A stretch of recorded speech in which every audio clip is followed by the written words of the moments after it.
আসসালামু আলাইকুম।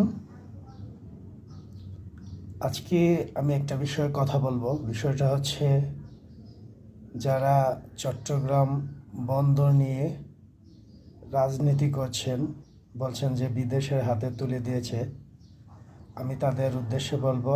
আর যারা সাধারণ জনগণ আছেন, তাদের কান কথায় পড়েছেন, তাদের অপপ্রচারে লিপ্ত হয়েছেন, তাদের উদ্দেশ্যে বলবো, চট্টগ্রাম বন্দরে বর্তমানে একটা জাহাজ থেকে মাল খালাস করতে একদম কাস্টমারের হাতে পৌঁছে দিতে 16 থেকে 18 দিন সময় লাগে।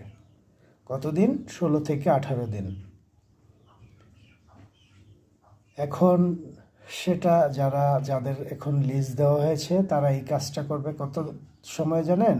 মাত্র 48 ঘন্টায়, মানে মাত্র 2 দিনে বন্দর থেকে মাল নোঙ্গর করবে জাহাজের জেটিতে, ওইখান থেকে মাত্র 48 ঘন্টায় মালটা খালাস করবে। সময় বাঁচলো কয়দিন?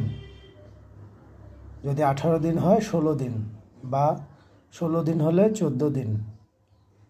তাহলে এই সময়ে কয়বার জাহাজটা মাল খালাস করতে পারবে? 7 বার। 7টা জাহাজের মাল খালাস করতে পারবে। তাহলে জাহাজের ক্যাপাসিটি কত গুণ বাড়লো? 16 দিন তো আর জাহাজটা বসে থাকতে হলো না, আবার মাল নিয়ে আসতে পারবে।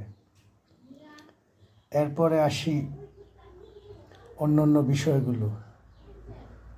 মানে আপনার এই যে চট্টগ্রাম পোর্ট বিগত জাস্ট 2-1 বছর স্বল্প কিছু প্রফিট করেছে, আর আগের বছরগুলোতে প্রফিট নেই বললেই চলে। অথচ এই বন্দর দিয়ে বাংলাদেশ বর্তমানে পোশাক শিল্পে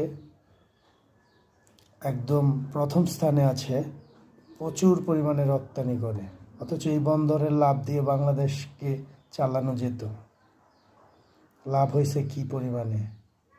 আর এটা বিদেশিদের কাছে ইজারা দেওয়া মানে বিক্রি করে দেওয়া না। এখন আপনারাই বলেন, আপনারা কি করবেন?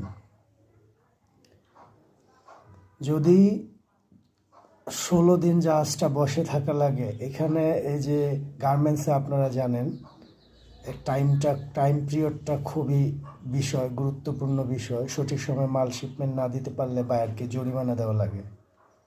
তাহলে শিল্প ইন্ডাস্ট্রিজের লোকজনের সময় বাঁচল 14 দিন, এখানে ন্যূনতম 14 দিন।